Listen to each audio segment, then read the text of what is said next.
Good morning and welcome.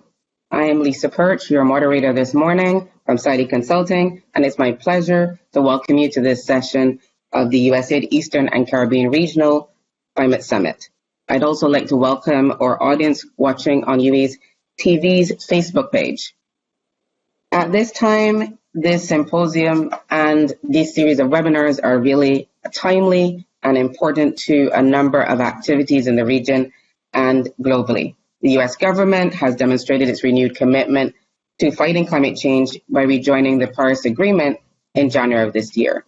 At the same time, in the Caribbean region, the need for climate action is particularly urgent, and we recognize the importance of strong partnerships for regional climate action. And this seminar or webinar is an important contribution to joining forces to not only share information and best practices, but also identify challenges that we can address jointly as we move forward in this area. This is the fifth of 8 webinars that the USAID Eastern and Southern Caribbean Mission is hosting between now and June 30th. Over the course of this symposium, you will also hear from a variety of persons and speakers, including policymakers, youth activists, climate scientists, diplomats, ambassadors, and we also hope to hear from you, the audience, to make your own contribution to this very important discussion. In terms of the session today, which will focus on national responses to climate change, we are really honored to have a number of esteemed speakers, including the Ambassador Kieran Lynn Williams from the US Embassy in Suriname, who will actually give us some opening remarks to start the session off. We're also joined by a number of esteemed panelists and speakers from across the region, and I will introduce those shortly as well.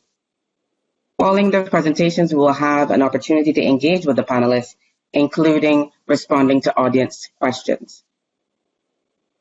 It's really a pleasure to have so many of you with us here today, and we're looking forward to having an even bigger crowd as the event goes on. It is now my pleasure to invite Ambassador Kieran Lynn Williams from the US Embassy in Suriname to give us some opening remarks.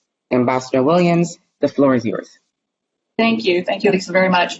I am delighted to open session 5 of USAID's Climate Change Symposium and to speak with all of you who are participating virtually from across the region in this exciting series of climate change discussions.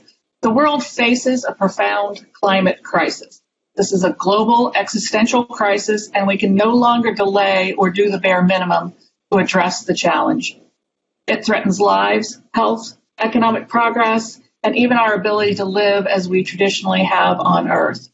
We have seen the devastating impacts arising from the change across the region in recent years, including more frequent and intense hurricanes, shifts in seasonal patterns, increased instances of drought and conversely flooding, as well as impacts on coral reefs. We must act now and more strongly than before. That is why the Biden administration elevated climate as a core priority for U.S. foreign policy and national security. In response, the United States is working diligently with other countries and partners, including in the Caribbean, to put the world on a sustainable climate pathway. Recognizing climate change's disproportionate impacts on the most vulnerable, and in concert with embassies across the world, USAID works to elevate human rights and empower marginalized communities, in particular, the identity, culture, and ways of life of indigenous peoples, which are often closely linked with natural systems and depend on their sustainable stewardship are being threatened, and which depend on their sustainable stewardship are being threatened globally. USAID helps countries recognize the legal, economic, and social systems that have disadvantaged peoples and populations. The COVID-19 pandemic reminds us that some threats, like a virus or climate change, sees no borders and can harm us all indiscriminately. It also provides a lesson on the ability of societies to adapt quickly if needed. When we invest in climate work around the world, it is an opportunity for transformation and an investment in the U.S. and global security. USAID has climate change programs in more than 45 countries, totaling more than $360 million. In addition, combating climate change is a cross-cutting issue that involves different development sectors in which USAID invests. Here in Suriname, the Climate Change Adaptation Program, which ended a few months ago in September 2020, but I was very pleased to be able to be part of the launch of it soon after I arrived at Post in 2018. It provided 16 automatic weather stations and related computer equipment used to monitor weather patterns across the country. Suriname is also a beneficiary of two new USAID initiatives. The first builds the resilience of community-based organizations working with the Inter-American Foundation. The second, in cooperation with the Caribbean Disaster Emergency Management Agency, focuses on building the operational capability of Suriname's National Disaster Agency, the NCCR, and strengthening linkages between both our communities and the larger region. Today's first session, titled Country Climate Change Approaches, discusses some of the differences and similarities in approaches to climate change between countries, including technology and innovation, which are major drivers of development. In today's second session, titled Youth Voices, we will hear from representatives of this region's next generation who will share their experiences and thoughts on the matter of climate change. These young leaders must be a part of the conversation as we seek solutions to reduce the risk of climate change, for they are the very ones that will have to shoulder the brunt of the consequences of our failures. We have the responsibility to come together, change our habits, change policies and approaches, and put the trajectory of the world on a better path for our youth. Addressing the climate crisis must be a collective effort. The United States is committed to renewing our alliance with our global partners in an effort to deal with the climate crisis. In closing, I encourage all attendees to listen keenly to the discussions in the sessions, note the ideas and resources that strike you, and use the information gained to make a difference. Let's all do our parts to contribute to reducing the impact of climate change on human and natural assets in our countries, in the region, and in the world. Together, we really can make a difference. Thank you all. Thank you very much, Ambassador Williams. Thank you for really setting the stage for our discussions this morning and for those encouraging and powerful remarks. We really appreciate having you with us, despite what we know must be a busy schedule for you. Good morning again, everyone. Happy that we have a few more of you with us this morning. I am now going to introduce our next speaker from Suriname, Permanent Secretary Ritesh Sarjo. He's also the Environmental Policy Advisor at the Suriname Ministry of Spatial Planning and Environment. PS Sarjo, the floor is yours. Good morning, everyone. My name is Ritesh Sarjo. I'm the Permanent Secretary for the Environment of Suriname. And today my presentation will deal about Suriname's adaptation and mitigation plan to counter the effects of climate change. Before I start to talk about the impacts that climate change can have on Suriname, I want to mention that we as Suriname, we have adopted that there will be a 1 meter sea level rise for Suriname, and the rainfall pattern will change by 2050, and also the temperature will raise between 0.8 degrees Celsius to 2.0 degree of Celsius. So taking those assumptions in account, it is important for us to understand that it will have impact on our climate. On the left, you can see the map of Suriname with all our districts. We have 10 districts in Suriname, and climate change has already impact in Suriname. For example, I will give you an example here. The Brokoponda district, where there is a man-made lake. I will turn off my. Yes, there's a man-made lake over here, where also our hydropower plant is situated. And there are periods where the water level in the man-made lake is very low. That's because of climate change. The other example is where in Nikeri, where we have the agricultural area, they need irrigation water to continue their processes. And because of drought, you will get a period where you don't have enough water to do your activities. So it's important for us that we will suffer, and we are already suffering from climate change, the impacts of climate change. So because of the drought, higher periods of drought, we will have the decrease of freshwater availabilities. We will have salt water institution in rivers. There already this month, 2 months ago, we are suffering a lot from flooding, because of flooding. Also in Guyana, the same problem. So the pattern changed. There is a lot of rainfall these days, and our drainage system is not equipped for that. So we got a lot of flooding issues. Coastal retreat. It's very important to mention that this will be a big issue for us, because approximately 80% of our community live along in and around Paramaribo, along the coastal zone area. So when we will get coastal retreat, this is a main issue for Suriname. You will get damages of the coastal infrastructure, and also decrease of turtle nesting sites. So these impacts we can have because of climate change. It is also very important to mention what is the focus of Suriname's climate change policy. First of all, we want to concentrate on gathering data and information on Suriname's vulnerability. We want to reduce this vulnerability through the implementation of climate resilience measures in the whole country and across different sectors, pursuing low carbon emission development through the application of sustainable and clean technology. We want to raise awareness across the country about the impacts and opportunities associated with climate change.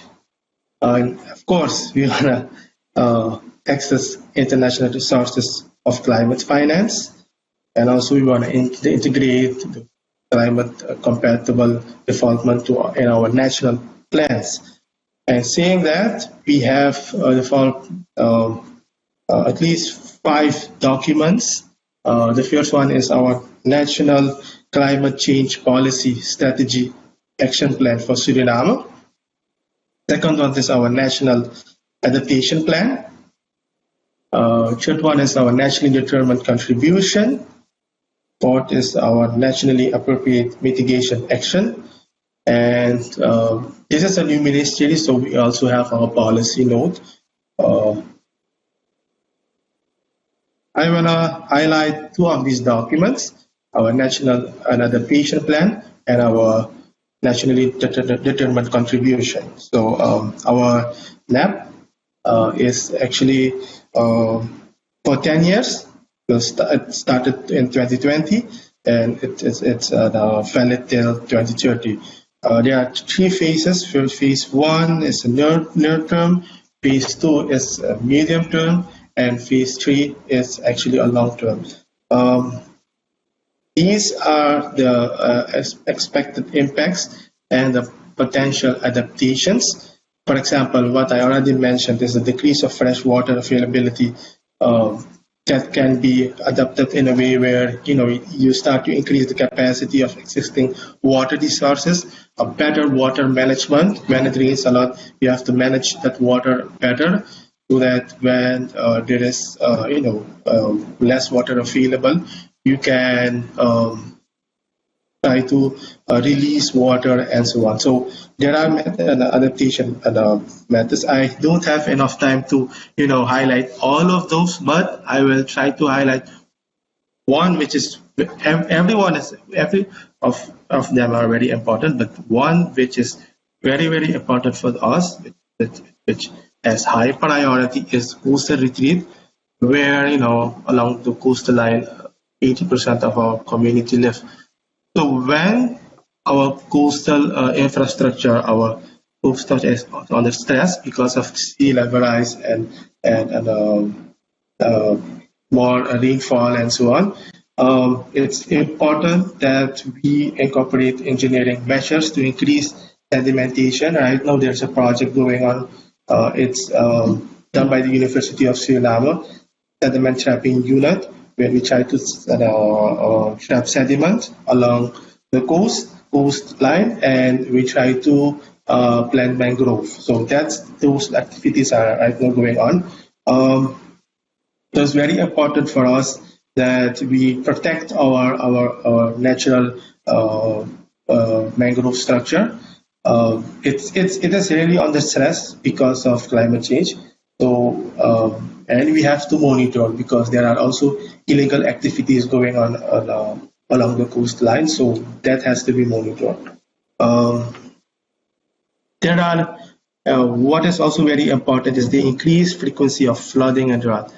I already mentioned Paramaribo and the Greater Paramaribo, the area Greater Paramaribo, is suffering a lot because of climate change and flooding because of a lot of rainfall. And this is a major problem for us right now. So we have to upgrade our systems. We have to have better climate observation networks. We worked on some projects. The ambassador already mentioned that last year, I think 2 years ago, we had a project where we invest in our climatic division. We bought some instruments and upgraded the system. So these are the projects right now going on in this regard. Our NDC is there. It is important to understand that the NDC seeks to outline a cost-effective pathway to sustainable economic development, where there should be a balance between the economic development and the use of natural resources. Building capacity, technology transfer, and finance are critical issues for Suriname in this regard. And a portfolio of projects has been prepared in this regard. The NDC has mentioned 4 sectors: energy, forestry, transport, agriculture. These are the 4 main sectors, and actually also contributing on the greenhouse gases. I think 70% or something like that comes from these sectors. But these sectors are very important for Suriname because it's also the economic drive of Suriname. So that's why the NDC want to create a balance between the economic growth and use of these natural resources. These are more mitigation measures, like for energy, create sustainable business models. For forestry, is enforcement is very important. Monitor what is happening within our forests. We have some project right now going on in this regard. Our transport sector has to be improved. We have to introduce new technology, more green technology within our transport sector. Agriculture, there should be we are the Ministry of Spatial Planning and Environment. So in this regard, we already started with land use planning, and this is very important. There are several things very important in this regard.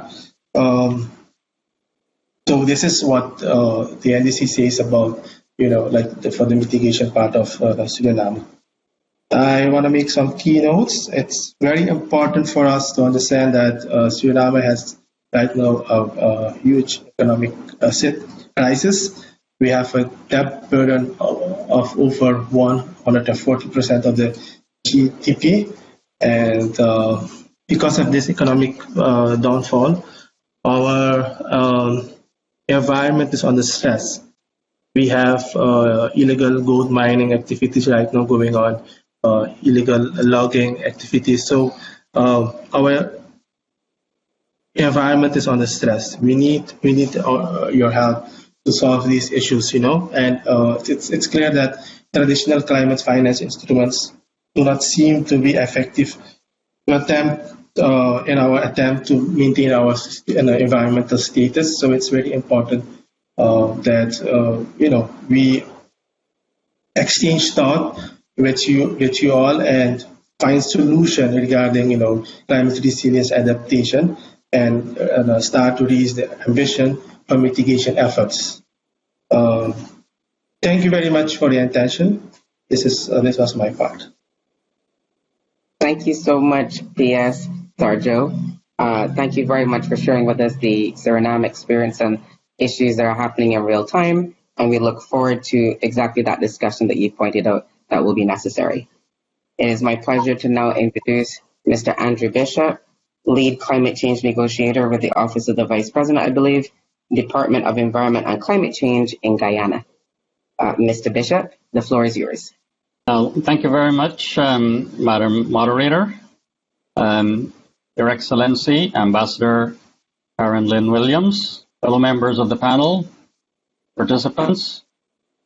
First of all, allow me to thank USAID for putting on this event and for affording Guyana the opportunity to share its experiences, its views. At the outset, allow me to highlight very briefly some relevant features of my country. We have quite a varied geography. We have mountains that reach 10,000 feet, and we also have a very flat coastal plain that borders the Atlantic, about 240 miles of coastline. And this coastal plain is where most of our people live, has most of our infrastructure, and it lies at or below sea level.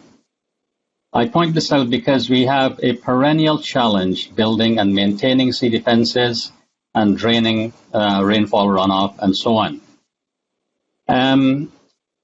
I am going to follow the guidance provided in terms of what I address, and I will try to keep my presentation within 6 minutes or so. If I'm to reflect on success stories, one of our successes is not like a project that we concluded and it was a great success. It is that while Guyana has vast amounts of forests, and we have engaged in commercial forestry for decades and decades, we have managed to maintain one of the lowest deforestation rates in the world, along with Suriname and others. This was not by accident, it was by design, by policies and measures that we have taken and enforced. We have a national forest policy that promotes sustainable forest management. We are implementing measures such as sustainable yield harvesting, forest codes of practice that align with sustainability. We've developed MRV systems, reference levels. We have safeguards in place. I would like to add here also that we are actively engaged in mangrove planting and replanting along the shoreline. And we have the same issues that Rajesh just mentioned about coastal retreat, coastal degradation, and so on. I would also like to cite our low carbon development strategy as a success story. It was the first in the world. It was developed even before the Conference of the Parties in Copenhagen in 2009. And since back then, we recognized that our forests were sequestering and storing carbon and performing an environmental service so that with the right incentive, we could keep them standing to continue to perform those services. We estimated the amount of carbon we remove annually, we monetized it, and in an MOU with Norway, we generated payments for keeping deforestation rates below a certain reference level, and then we used that revenue for identified low-carbon economic activities. And these activities included benefiting forest communities as well.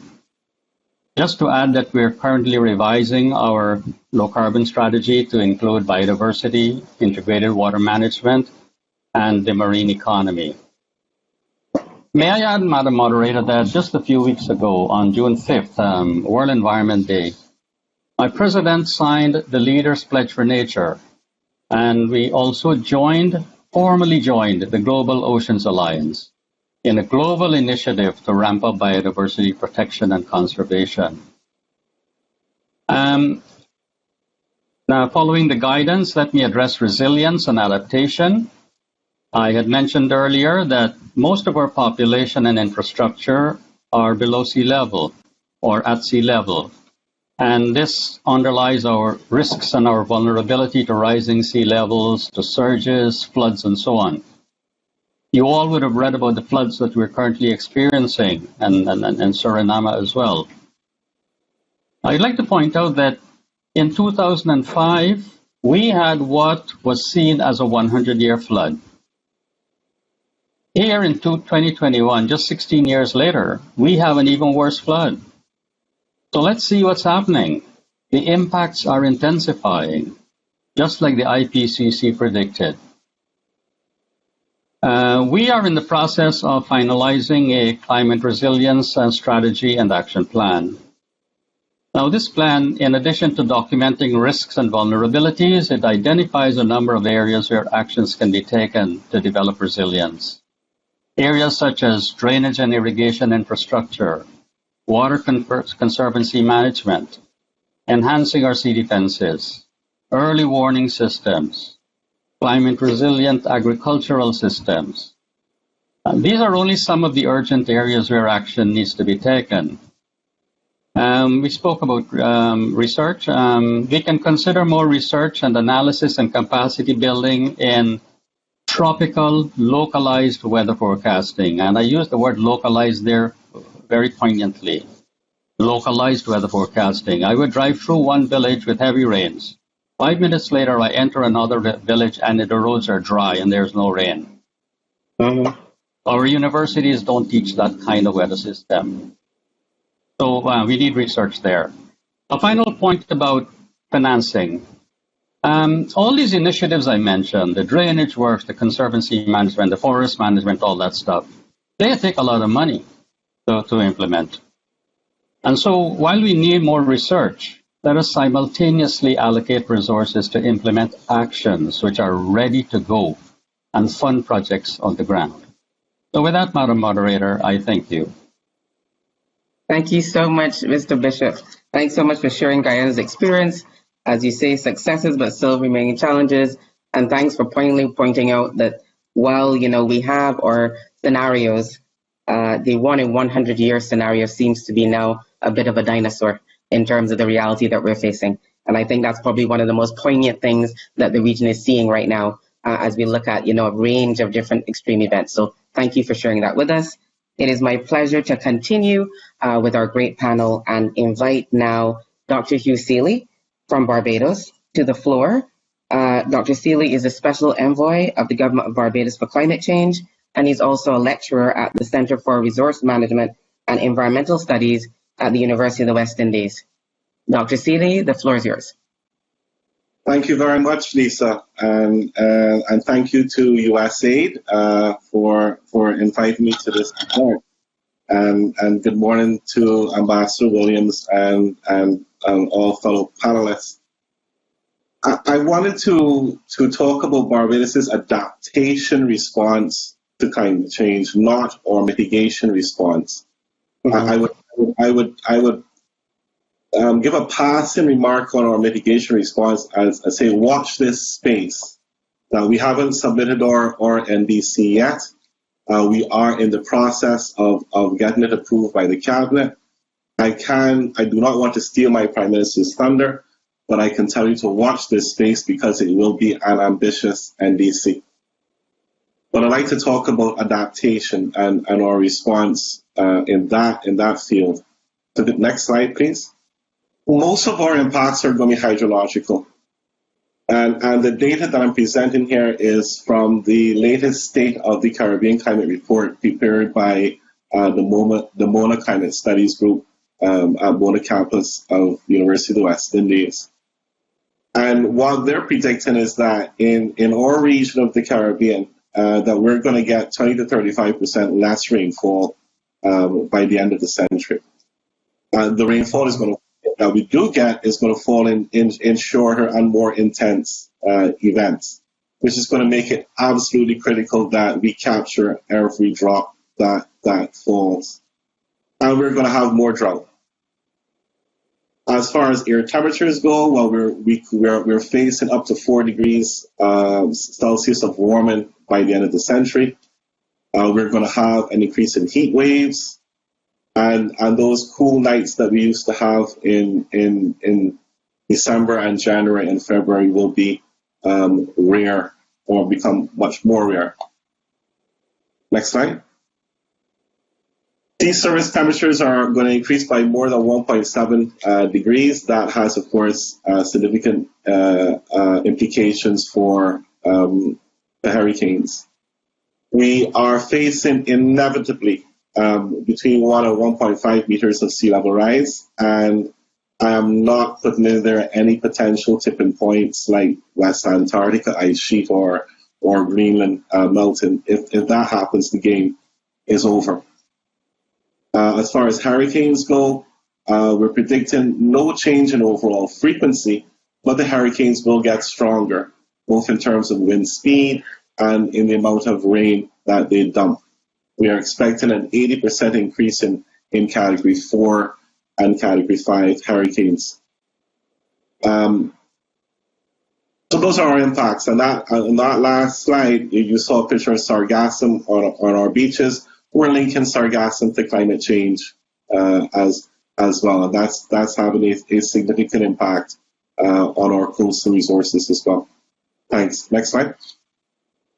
So those are the expected impacts. And what are our key vulnerabilities? Which sectors do we think are the most vulnerable to climate change? And of course, being one of the most water scarce countries in the world, with only about 281 cubic meters of renewable fresh water per year per capita, anything that impacts on our freshwater supply is going to exacerbate an existing vulnerability.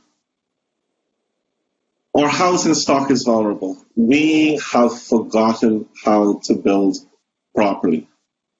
In the past, our houses were built with hurricanes in mind, with steeper pitches of the roofs, less overhang, the use of jalousies and storm shutters.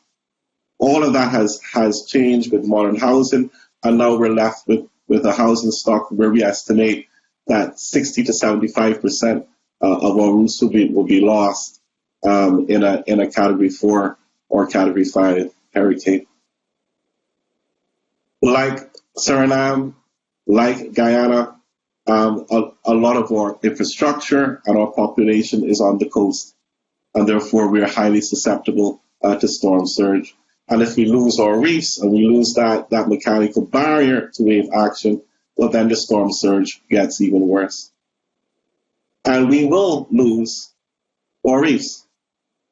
We've already lost 40% of our reefs due to other stressors. And our scientists are telling us that at 1.5 degrees, we'll lose between 70 to 95% of the remaining reefs.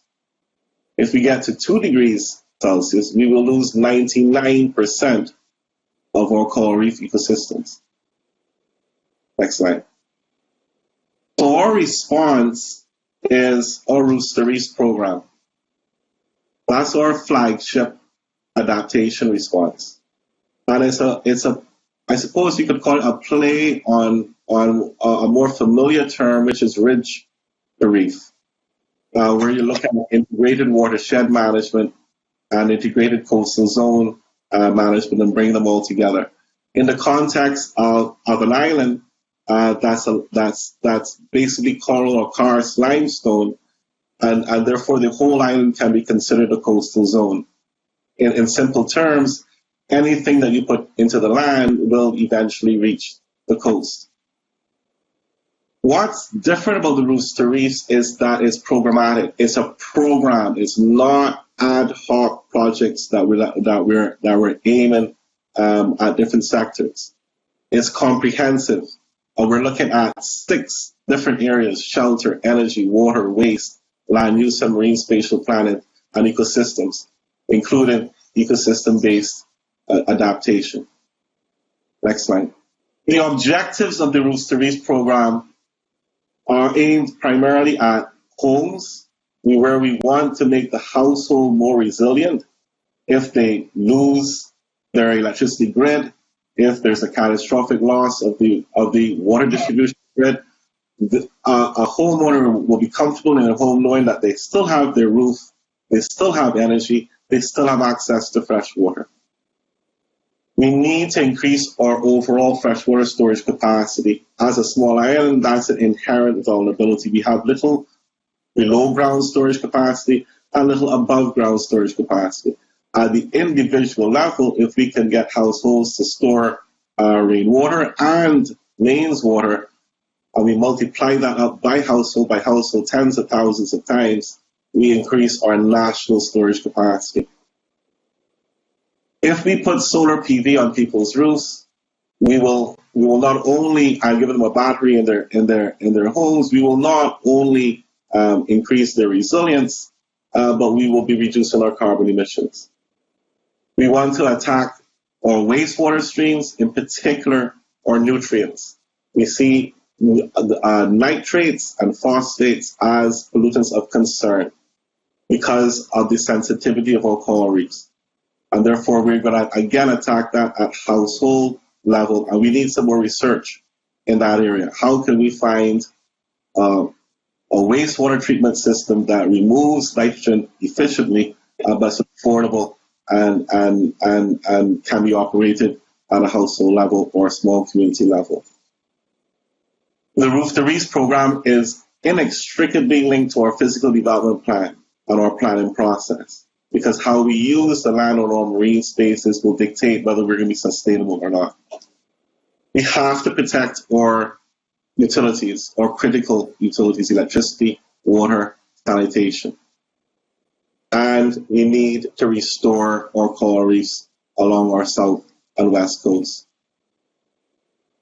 Next slide. So I've been told that for every dollar that you spend on adaptation, you expect to recover over $7 in avoided costs. And why do we want to do the Roof to Reefs? Because we expect that we're going to improve the standard and quality of life of the most vulnerable in our communities. We're going to improve their social well-being. We're going to have more resilience to freshwater shortages, and we're going to have an augmented water storage capacity. We're going to reduce our emissions. We're going to improve the health of ecosystems and biota. Most importantly, we hope to avoid economic catastrophe, and we'll have a shorter recovery time post-disaster. And we want to protect and enhance our coastal ecosystems, our coral reefs, our mangroves, and the little seagrass beds that we have. Colleagues, to us, resilience begins at home. It was brought home to me very, very clearly when I visited Grenada after Ivan. It was clear to me that the people's ability to respond after post-disaster is dependent on whether they have a roof over their own homes, whether they have electricity and water at home. So under the Roofs to Reefs, we have targeted 30,000 houses. This is about a third of our housing stock. And we're going to fortify those houses to withstand up to a Category 4 wind speeds, up to date. So that's, I think it's around 150-something kilometers per hour. You can't protect against a Category 5 because the Category 5 right now is still open-ended. There's no end to the scale on a Category 5. But we're going to try to protect up to Category 4. And that doesn't mean only fixing the roof. That actually means fixing the roof, the windows, the doors, and making sure the superstructure is actually tied down to the substructure. So it's a complete retrofit of at least 1/3 of our housing stock. And then we're going to put solar PV on the roof. Engineered, installed solar PV. So that doesn't become an unidentified flying object in the event of an extreme wind event. And we're going to give them a battery in their house. So we're going to give them an inverter that's normally grid tied, but in the event of the loss of the grid, they will be able to switch over and be able to use their own solar PV. We're going to give them 2 tanks for water storage. One will store rainwater, the other one will store potable water. In the event that they lose the grid, they have enough water to last for at least 2 weeks. As I said, we need to go after the nutrients. So that wastewater that's discharged from the house, we've got to get the nutrients out. And we need help, we need research on affordable, accessible technologies that will help take those nutrients out. And then finally, the intervention within what we call the curtilage or the property of the house. Keep the stormwater that falls on that property within that property and get it into the ground so that we can augment our groundwater recharge. At the coast, we've lost 60% of our reefs. I said 40% is actually more, it's 60%. But under the Roofs to Reefs, we're going to put in more marine protected areas. We're going to improve coastal water quality by reducing the land-based sources of marine pollution, in particular the nitrogen. I'm sorry about harping on about that. But we're not going to be satisfied with that because the reefs will grow back too slowly, even if we improve the quality of the water around the reefs. So we intend to intervene and try with new technologies to actually restore our reefs. We will have pilot projects, and then if we find viable technologies, we will implement them wide scale. Next slide. Rooster Reefs is not only about what we do at the house or what we do at the coast. It's about mainstreaming resilience across all sectors. So as I indicated earlier, it will impact on land use. We will go after waste in all forms as we move towards a more circular economy. In particular, we're going to go after energy from waste. And our Rooster Reefs program is going to be prominent in the adaptation component of our nationally determined contribution. For this to work, it's going to cost us over $1 billion over the next 10 years. That was around 2% of our GDP in terms of annual expenditure. Because of COVID-19, that's increased to about 2.5% expenditure on adaptation and building resilience every year out of your GDP. Colleagues, that's money well spent. We're going to go after the Green Climate Fund with a programmatic approach, and we've already gotten a readiness grant from the GCF, where we're going to need a suite of financing measures. Hopefully lots of grants, but we expect there will be some loans. There will have to be direct government intervention via subvention and other innovative ways of financing the Rooster Reefs. I think that's it, Lisa. Thank you so much, Dr. Seeley. I'm so used to calling you Hugh. Sorry. So I had to take a pause there. But thank you so much for that. I think I was very insightful in terms of the focus on adaptation and some of the measures, including the household and the coastal level. I'm sure there'll be a lot of discussion around that and how that compares and contrasts to some of the other efforts in other countries. So thank you for that.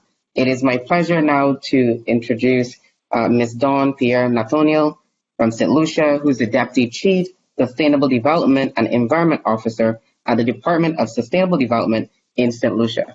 Dawn, also not used to calling you Ms. Pierre-Nathaniel, but Dawn, the floor is yours. Thank you so much for this opportunity. Just nod and tell me that you can see my screen. Yes. Okay, excellent. Again, thank you so much for this. I am very cognizant that we have limited time, so I'm going to take you through this fairly quickly. However, just note that in terms of St. Lucia's climate action response, I will be focusing primarily on adaptation for the purposes of this presentation, noting that the mitigation aspect is just as critical and just as active in St. Lucia. So I think like everywhere else, we do have and we see that we have those observed and anticipated climate change impacts. And they range from tropical storms and hurricanes. We have issues of flooding and landslides, the pests and diseases, and many of the other issues that participants before me have referenced as what we have to live with, what is very common in our region. This is a very old figure. You will see that it is 2008. And you can imagine if for 2008, the cost of inaction is so high, what it will be now today when that figure is properly updated and applied to St. Lucia. So this means that the option, not doing nothing is really not an option for us. So looking specifically at adaptation, we have a national framework under which we operate. There is a national coordinating body called the National Climate Change Committee, comprising governmental and non-governmental agencies. Incidentally, this has been alive and going from 1998. We have a climate adaptation policy. There was an earlier one in 2002, 2003 that has been updated 2015, and that sets the basis for the work that we do on adaptation. We are also currently working on our climate change legislation to help give some more teeth to the work that we do. on adaptation, we have developed, arising from our climate change adaptation policy, a national adaptation plan. That was a consultative process that led to the development of the plan in 2018 as a 10-year NAP. And like everywhere else, we know that the NAP is about looking at adaptation needs, looking at how we can have short-term, medium-term, and long-term strategies for dealing with the issue of climate change. So St. Lucia's NAP has various components or objectives. We want to be able to ensure that we are planning and coordinating properly in terms of climate action, and that we are integrating climate change adaptation to the budget as much as possible, into national planning, cross-sectorally, across the various sectors, etc. We want to ensure that we are raising awareness, there is sensitization, and that persons are clued into what's happening and are well equipped to move forward. And we want to ensure that we are engaging non-state actors like the private sector and others, because we know that the fight for climate change involves everyone. And importantly for everyone, the mobilization of funding, the mobilization of support, and that is finance, technology, and capacity building to help us deal with the impacts of climate change.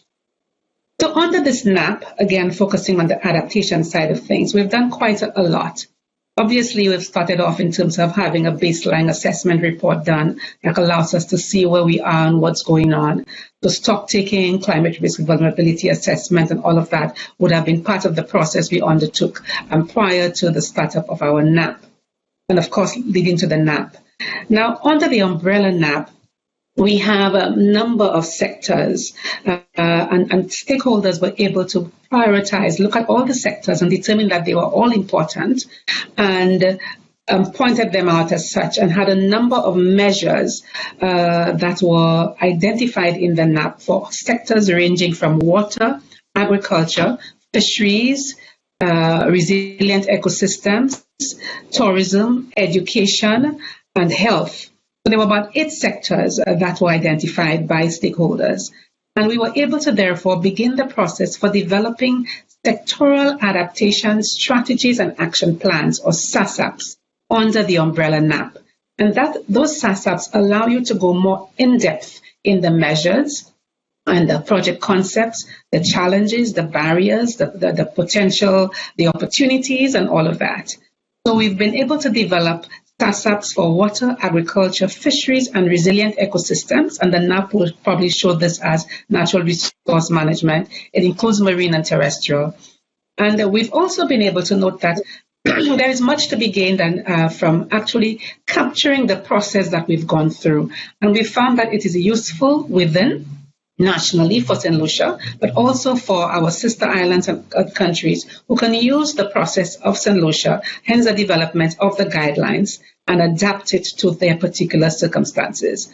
As anything else, communications remain, that is a key aspect of being able to reach your various audiences, to be able to communicate the message in a way that is effective and that people can identify with it. We dealt with a financing strategy, looked at the whole landscape of finance, nationally, regionally, internationally, recognizing that in implementing a NAP, not every project is suitable for every funding agency. So you have to know the landscape, appreciate the inherent characteristics that come with each fund, and hence our financing strategy. The private sector, we want to work with non-state actors. We want to work with everyone, noting that the solution involves everyone. But we also note that the private sector in St. Lucia ranges from micro, small, medium enterprises. And some of those firms have 5 or less persons. So we have to find ways to engage the private sector in a way that is effective, in a way that reaches them without causing them to lose time or business, for example. So we have to find innovative ways, hence our private sector engagement strategy. There is quite a lot of research that still needs to happen in this country. There are a lot of things that we don't have the answers to, hence our research policy and strategy. So we have a collaboration agreement in the policy, and we have something like, I believe it is about 130 topics across all those sectors that I referenced earlier, cross-sectorally and sectorally, that we want to collaborate with researchers in the region, in St. Lucia, outside of the region, to be able to help us give us the answers we need for more informed decision-making. If we do not monitor and evaluate where we are, where we're going, what we're doing right, what we're doing wrong, then of course we're nowhere. Hence our monitoring and evaluation plan. And meanwhile, we continue the process to develop SASAPs, sectoral adaptation strategies and action plans, in the remaining sectors of health, education, infrastructure and spatial planning, as well as tourism. Just before I end, some noteworthy points. Through our process, we built on previous processes. It doesn't make sense to keep reinventing the wheel and start from scratch every time. We had a strategic program for climate resilience on another project, pilot program for climate resilience. So we built on that in the development of our NAP. We found that it was important to use varied methodologies. The same method that works with public sector in a classroom or in a conference room will not work for our fishers and farmers in the community. So we have to find varied methodologies for dealing with that. We have to merge processes. You would have seen from the previous slide that we did a number of policies, strategies, plans as part of the process. You can't call people over and over and over every time one of these is developed. You have to find ways to merge the processes. So when we're developing the private sector engagement strategy and the climate finance strategy, that whole process was merged, for example, to really reduce stakeholder burnout.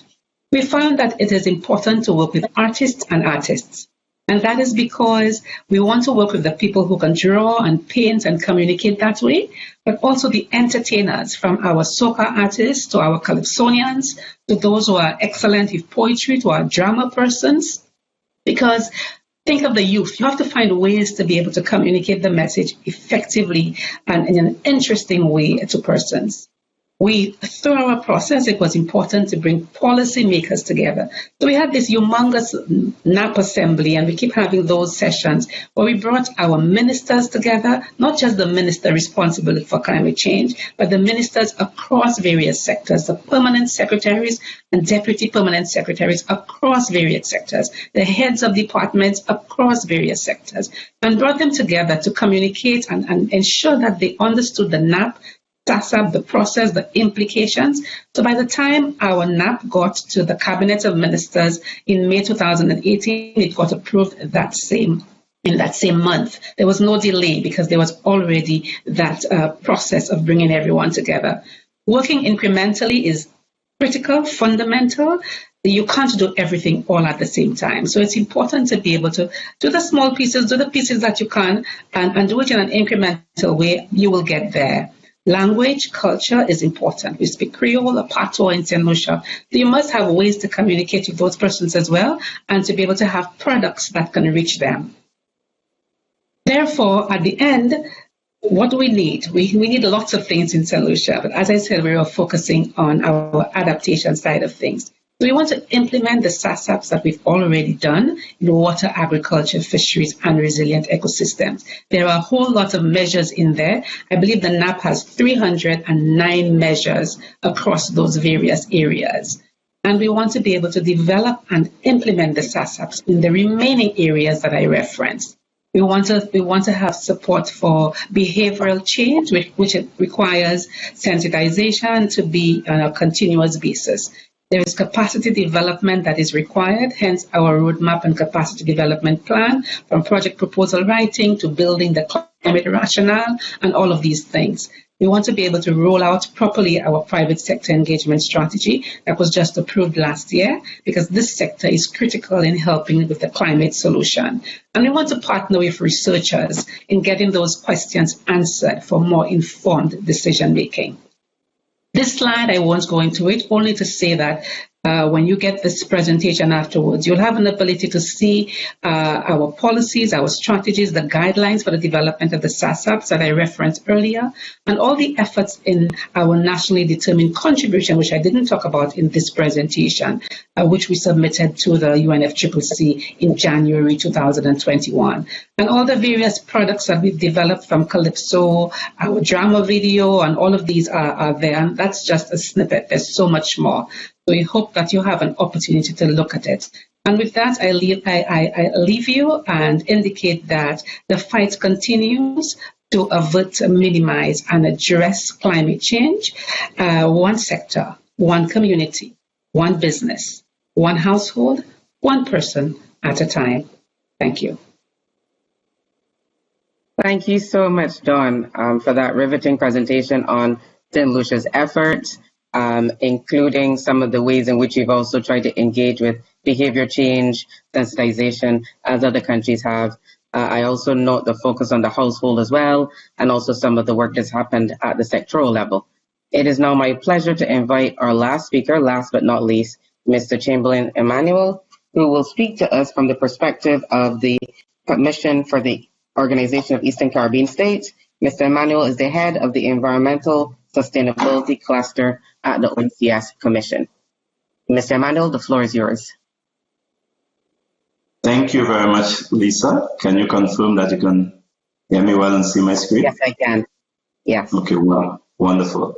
Well, I couldn't, and well, first of all, let me acknowledge Excellency Ambassador Williams and other USAID colleagues, distinguished guests and panel, and the participants and friends who have joined us. Certainly, we are very, very glad and honored to be part of this conversation. And as we look at the regional perspective, I really couldn't resist Dawn's reference to the role of artists and musicians, etc.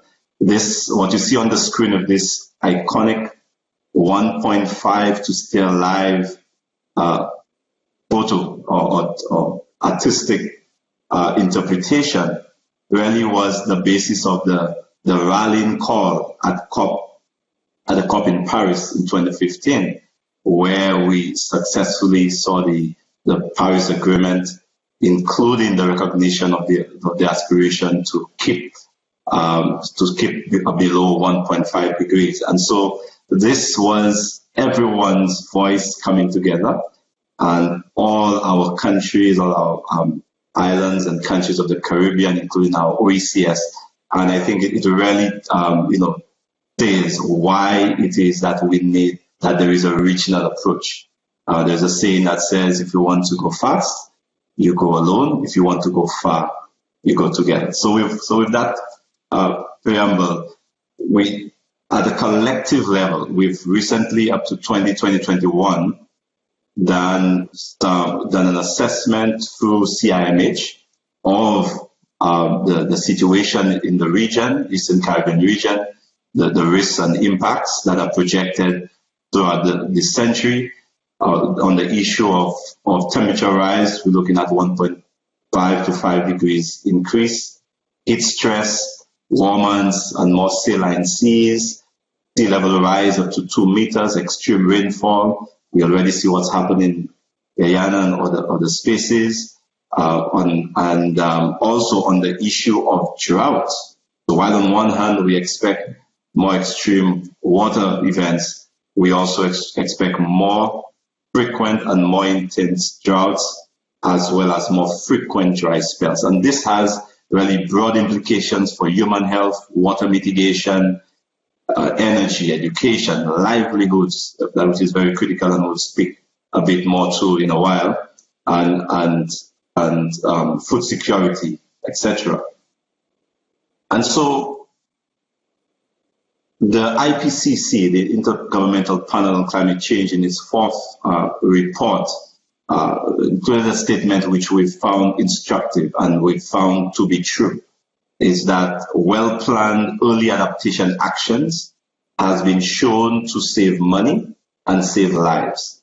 In many instances, there is a need for integrated hard and soft approaches to ensure long-term sustainability. And really want us to focus on those three words: integrated, hard, and soft. And we have another, what we consider, at least internal to us at the Commission, and another iconic photo this time, which if you can see here, I won't name the location, but here we have a flood event as a result of climatic situation. And here, where the big red arrow shows, we have a very well constructed pool. As my colleague from Barbados spoke, the concrete roof, well engineered, robust to winds and earthquakes. However, its location is, really begs the question.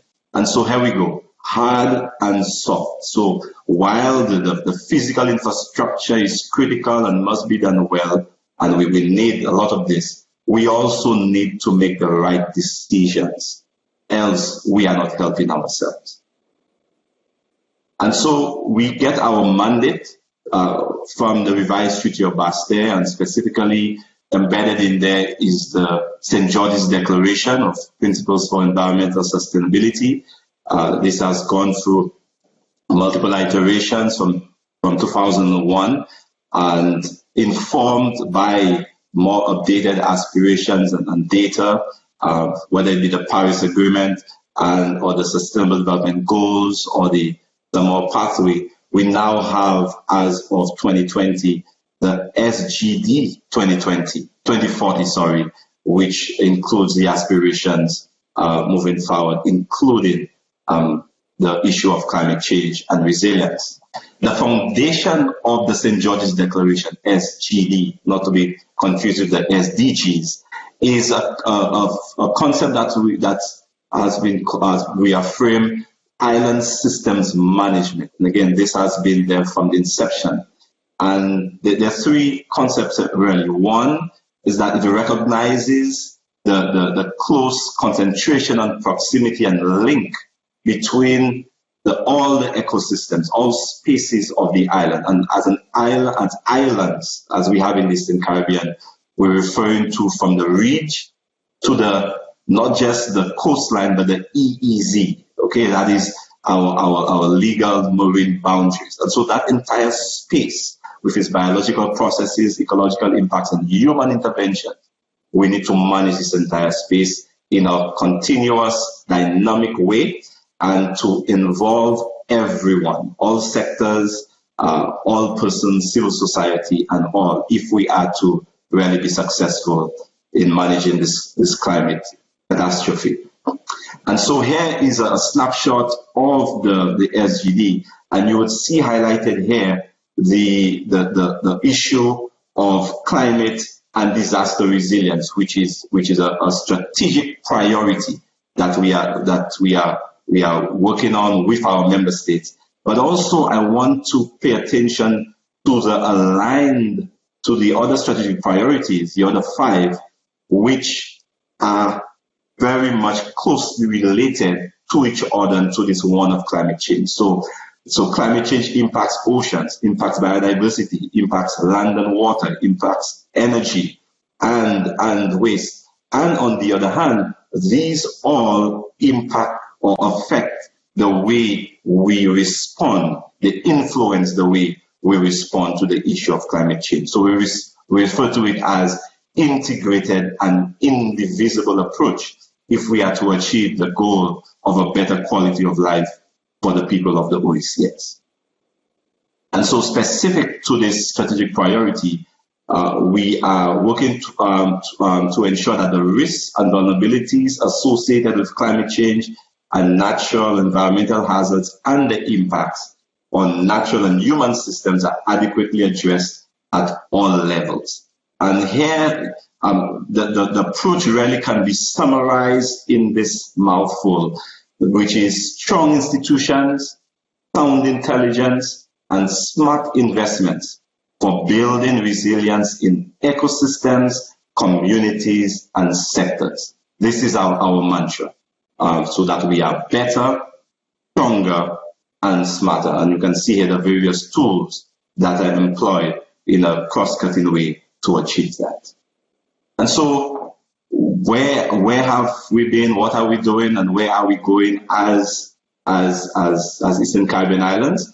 I really want to, I felt this was really appropriate, and it would be remiss if I did not really recognize and identify the USA, the United States, for supporting the Eastern Caribbean in our first flagship regional climate program, which was entitled the RAC, which is reducing risks associated with climate change, or what we've branded as rallying the region to action on climate change. So the RAC from 2011 was our first regional approach, flagship approach, and really set the foundation, looking at both soft and hard approaches, looking at the various frameworks. For example, we did the model water policy and legislation, looking at water security, as well as to complement that, installing various infrastructure for harnessing rainwater to ensure we have that sustainability with our water. So, and there are many other things that were done. Then we moved to another flagship program, which we branded Island Resilience, supported by the European Union, which looked at from the approach of sustainable land management, because as a small island, your land resource is very limited, but impacts all sectors. And so how do we use that as an approach to deal with climate change adaptation?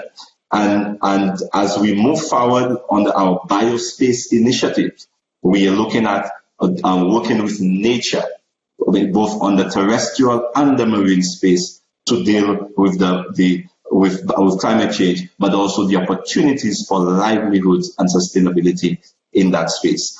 We have the whole issue, as we've seen during the 2017 multiple hurricanes, where persons from Dominica and Barbados were forced to leave. And so we, together with our member states, we're looking at the whole issue of human mobility in the context of climate change, and underpinned by the regional integration movement, which the OECS has been driving with our member states. How do we leverage that to ensure that there is a predictable and robust system in place to facilitate such movement when it becomes possible, even while we try to do the prevention by addressing adaptation at the national level.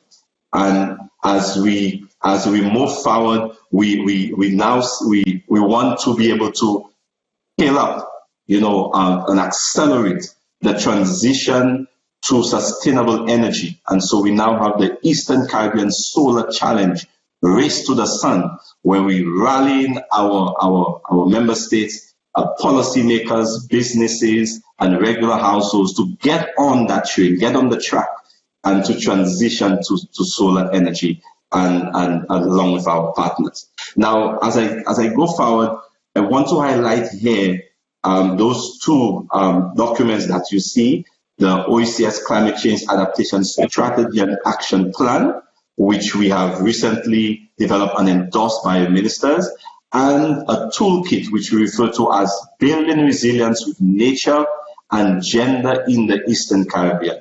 Again, providing that overall guidance and approach to our member states as to what is the best way to deal with this threat and the opportunities that it comes with. This slide here simply shows some of the pics from some of our interventions, and we can see a very happy participant here in one of our capacity building initiatives. And so I spoke about the CSAP, or the Climate Change Adaptation Strategy and Action Plan, and you may not be able to read all of this, but just to highlight the three pathways that it foresees in moving from our risks to our ultimate vision and outcomes. The three pathways: one, a pathway to improve access to data and information to increase actionable climate knowledge. The second pathway, to enhance climate capacity building and to have adaptation interventions implemented. And the third pathway is to enhance leadership, governance, and resource mobilization for climate change adaptation. As I end, again, want to showcase, as I referred to, the toolkit for adapting with nature, and we have some. We have the approach is very clear in terms of the integrated management approach to design adaptation actions that recognize the full array of interactions within an ecosystem. It is community-based and it is gender-sensitive, and it has been proven to be less costly and leading to increased livelihood and ownership. And here we see some of them on display, for example, in St. Vincent and the Grenadines, where we see here local biodiversity being nurtured, at the same time leading to climate smart agriculture and livelihoods for the participants. In Grenada, we see an ecosystem enterprises being assisted. We see recycling, and we see even production of fabric again. At the same time, planting mangroves, which gives us that adaptation. We see livelihood opportunities for our women, for our youth, and the local communities which are at the forefront of this climate risk. And so, as I say, thanks, I also want to just quickly propose that in terms of needs and priorities that we see, we think the whole issue of implementation capacity, that is critical, because we understand that some of our institutions are not necessarily fully resourced to take on this major challenge, and so there is need to continue to enhance implementation capacity.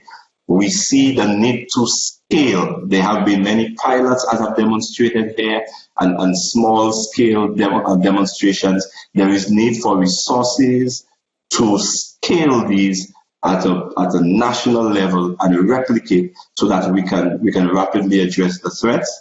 And there is need for innovative financing, because we cannot always resource these through the debt pathway. And finally, we continue to do the monitoring and the learning, so that we continue to integrate what we've learned into our approaches. So thank you very much, and I look forward to the discussion. Thank you very much, Mr. Emmanuel, and thank you for that exciting review of some of the work at the OECS Commission, including your overall strategies, as well as some of the specific toolkits and interventions that are being implemented or have been implemented. We just looking at the time, we've probably got about 10 minutes for questions, and we do have 2 questions already from our audience. So I'll start with the first one. It is, why don't we have a strong Caribbean building code that's independent from our national governments? Building on that question, can you address how building codes could be employed as part of your national regional climate response? Thinking about the presentations, maybe I'll pitch this first to Hugh, who had a very strong household focus looking at the household, and then I'll ask Ritesh and Andrew also to jump in there, and then we'll go on to the next question. And I'll direct that to the other 2 panelists. So if you can give me about 1 to 2 minutes in your response, that'd be great. I'll just give you a few seconds. It's a good question. I don't know why we don't have a Caribbean building code. I think we've been working on something called Quebec for quite a while. We at a national level, I think we also need to have building codes as well. I think the pushback is going to be some of the low income housing that we have that would not be in compliance with the code. So to implement a code, I think the government also has to recognize that it has to spend money to bring those houses up to code where the house owner can't do it themselves. I think that insurance also has a big role to play in getting compliance with houses, so they can be more resilient. So that would be my response. Thanks. Thank you very much, Hugh, for that response. I don't know if Ritesh or Andrew also want to share from Guyana and Suriname, considering you're thinking of issues such as coastal retreat. I thought that might be relevant also to your realities. Go ahead. In our case, we have seen that, yes, we have to change our building codes because winds, waves are stronger these days, and I think it's the same issue in Guyana also.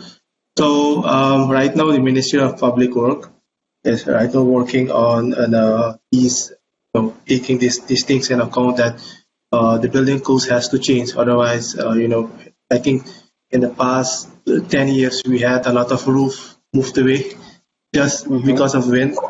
So yes, it's important to change, and we have to make our building resilient against climate change and everything. So that will happen in the coming period. Very important. It's very, very important because of the shift. Yes. And Paramaribo is also in a development stage. So right now you have to do that. Otherwise, within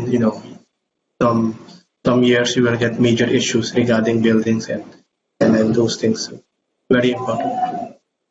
Thank you, Ritesh. Andrew, Mr. Bishop? Yeah, thanks. I fully agree with my colleagues on the need for a uniform Caribbean-wide building code. And we do need to move in that direction. In Guyana, we have building codes, and but for example, in the 2005 flood, we were able to observe how high water levels were rising below the regular house that's elevated on stilts. And out of that, we were able to start a process to require a minimum height of the lower floor for new housing. That's one thing. The other thing, though, is we're experiencing higher winds nowadays, the last few years. Very strong winds that we've never had before. And this is to be expected, climate change. And like my friends are in the roofs are taking to the skies sometimes. And so we need to implement specific codes for roofs as well here in Guyana, where we were never accustomed to doing that. The other point that Hugh made is something we need to think about. We need to look at affordability, and more stringent codes usually result in more expensive construction costs. And we have the people who are in greatest need of housing are the lower income households. So how do we deal with that? Perhaps maybe if we take a look at housing according to areas of vulnerability. Housing in floodplains or housing in areas subject to high winds could probably be subject to more stringent codes, maybe even as a temporary measure before we get a countrywide or region-wide code. So, but these are good things to continue thinking about. Great, thank you so much. Thank you so much. Can I still 10 seconds for that particular conversation? Sure. Okay, and yes, certainly some excellent interventions there. I also want to indicate that within the OECS sub-region, we do have a code, original OECS building code, a model code which is available to our member states and which they are adapting and putting into their system. So that was the latest. The latest version was in 2018. The process began before the 2017 hurricane and was completed afterwards. So the winds, etc., considerations have been updated. What we are working with our member states now in terms of doing is again that implementation capacity, both at the public sector level, but also in partnership with our private sector, because you would understand that it would be easier if, say, the banks and the insurances will say this as critical and would work with homeowners to ensure that they build according to the code, rather than just a building officer going around and trying to insist on it. So that is what we are working on, in ensuring that the ecosystem for implementation is broad and supported at all levels, to ensure we can really have that as a natural part of society to recognize the importance of it. Great. Thank you so much, Mr. Emmanuel. Also used to call you Chamberlain. Certainly, it's a recent work that I've been doing. I think some of the issues that we have there, though, are formal employment, because our banking system tends to like people who have formal employment and job letters, and also the issue of land tenure seems to be an issue that integrates. So, I think the issues in affordability, but also the gender issues therein definitely will probably be issues that I'm hoping that we will see coming up in the ongoing efforts at the national level.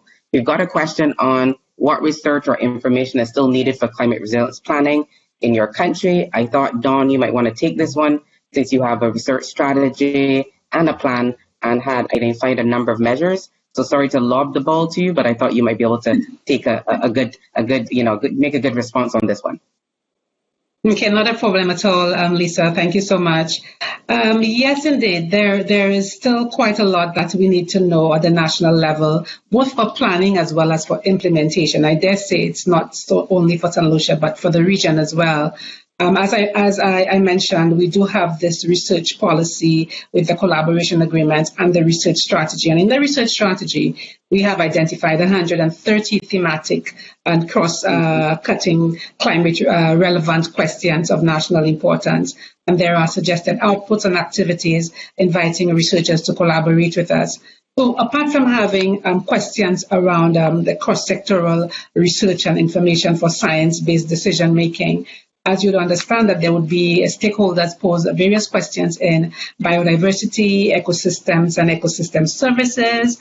There are those with coastal, marine, and ocean environments, those related to food production, agriculture, and fisheries, those related to water, as well as human health, human settlements, including the urban environment and critical infrastructure, those related to tourism as well. Importantly, based on a lot of the work that is happening in the region, including those submitting their NDCs, we also have questions regarding energy and transport, as those sectors are up and coming in terms of electric vehicles and low carbon resilient strategies. We also have questions, and again, Chamberlain would have flashed on the screen the human migration in the context of climate change and the strategy that the OECS is working with the countries on. So human mobility still remains an area where we don't have all the answers yet in terms of displacement, national relocation, international migration. And even just recently, we were working with our insurance sector, and there are still questions in terms of climate risk transfer mechanisms where we still have a lot of the traditional forms of coverage that have not yet embraced and fully understood how to bring in the climate change element. So I do invite you to have a look at that link. I think Regina has dropped it in the chat as well, and you will see the range of questions and topics that we have listed in the strategies. Some of them, we have some of the answers already. Some of them are still evolving, but there's still a lot of work to be done, and we completely invite our researchers to partner and work with us in helping us find those answers for informed decision making. Thank you. Thank you very much, Dawn. Does anyone want to chip in on this before I go to the next question and a comment we've received? I was just going to jump in quickly on that one to agree with Dawn to list areas like ocean energy, smart grids on the mitigation side, and I think I already highlighted a couple in the presentation. More effective wastewater treatment systems at the household or community level, coral reef restoration, and the buzzword right now with our development partners is nature-based solutions. So anything in that area, we would go for as well. Thanks. Thank you very much, Hugh. So this also brings in a good point. The question we have next is, given your context and experience, what type of financing mechanisms work best to support climate action? What is not working and what is needed? I think probably everyone has some inputs on this one. I'm just checking time and asking if I could do a quick round robin with all of you to just jump in and say, what would be your answer on that? What's working and what's not working? And what do you think you need? Well, if I may really, very quickly say, again, our messaging continues to be that we as Caribbean states are amongst the most impacted. However, we are still not, seeing the level of affordable finance and accessible finance that we need to sufficiently address the whole issue of climate change. And yes, there are pathways that have been established, but these need to recognize our capacity issues, okay, and make it easier, okay, for our context. And we are not yet satisfied, and we are calling for adjustments so that those who are most affected can get easy access. Great, thank you, Chamberlain. Anyone else want to comment amongst the rest of our speakers? Okay. Yes, if I may come in here. I think based on the context of the Caribbean or the Eastern Caribbean, small island developing states, we are still in a place where we are very much, we need to look at grant funding or highly concessional funding. We're still at that stage. And I think that still needs to be said. I also do, sorry? Oh, okay. No, I thought I was hearing something. I also do want to indicate in terms of the private sector, I know that there is a lot of discussion about the contribution of the private sector, and I totally agree that the private sector could be innovators and they must contribute to the solution. But we also have to be cognizant of the fact that the private sector in an Eastern Caribbean, Southern Caribbean context is very different from the private sector in a developed country. And in some cases for us, the private sector is very, I use the word needy in itself. So we have to think about that in the context of climate finance and the realities as well. One more thing I want to reference, because I think Chamberlain already brought up the idea of access, but I won't go into that again. But to look at those innovative measures that have been brought up before, sometimes slapped down, but there's still opportunities for looking at things like debt for climate swaps or debt for nature swaps that would be very interesting and important for the region. So I will stop there in the interest of time. Thank you. Thank you, Dawn.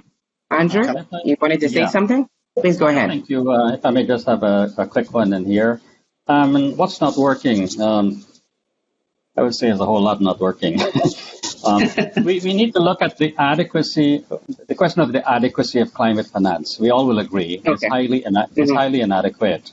What we had agreed and expected from 2015 and where we are now, that's one thing.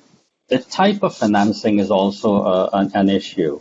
Grant financing as a proportion to loans, and whether it's soft loans, it's hard loans, and whether for adaptation, should we be borrowing money to repair and protect ourselves against damage being done by somebody else? And many times you're borrowing the money from that somebody else, right? So there's an issue there, and we do need a lot grant financing. The allocation between mitigation and adaptation, we have issues there as well.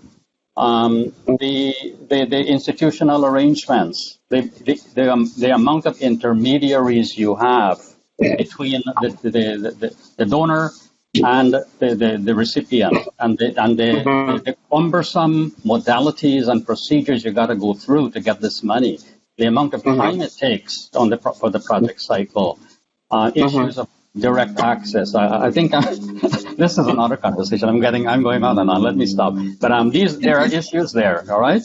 And I think my colleagues are smiling and they know what I'm talking about. But thank you, Andrew. But I think this is good for our audience also to understand some of the components of this and some of the dynamics and mechanisms that are in place. So I still thank you for taking the time. A quick shout out to Ritesh and Hugh, if you want to chip in here with 30 seconds each on this point. Yes, my colleagues already mentioned a lot, so I agree with them. A lot of are not working, and we have to find the solution because this is very important for us.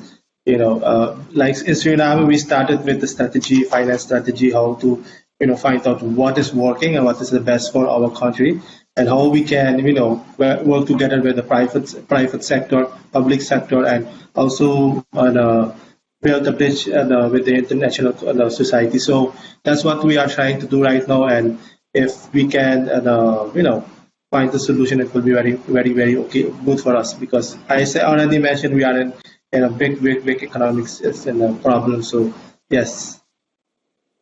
Thank you, Ritesh. Hugh? Very, very quickly, Lisa, 30 seconds. What is working for us? Private sector investment in renewable energy. Okay. We have provided the enabling environment by putting the legislative framework in place and by the regulators sending a stable pricing signal through on a predictable feed-in tariffs. That is working for us. It is working for us so well that we now have another problem, which is how to mobilize local finance rather than foreign finance so that we can keep the foreign exchange in the island. On the adaptation side, it is not that easy. I agree very much with what Andrew said. To give me a non-concessionary loan for adaptation is immoral. Exactly. That okay is there. Exactly. You have just hit my car with your car. You jump out and tell me you can lend me money at an exorbitant rate to fix my car. Yeah. No, we need grant financing for adaptation. I'll stop there. All right. Well, I don't know if I need to give you another, 30 more seconds to wrap up, but thank you all. We are at the end of our session. I'm not sure if there are other, there are any quick two words that you can each add before we close off the session. And we also thank our audience and also point out that we have another session in an hour and a half or so looking at youth impact and engagement. But I just want to really thank sincerely our panelists and also Ambassador Her Excellency, Kieran Lynn Williams, for giving us the opening remarks this morning and really sending us off well. I really want to thank you also for responding so vibrantly to the questions received from the audience. And there's a good comment from one of the audience regarding the building code and its extension and implementation in St. Lucia. Thank you, everyone, sincerely. And we look forward to hoping that someone is hearing what's been said and that there will be some necessary adjustments and changes, but also some increased momentum in addressing both climate change adaptation and mitigation in the region. Thank you very much.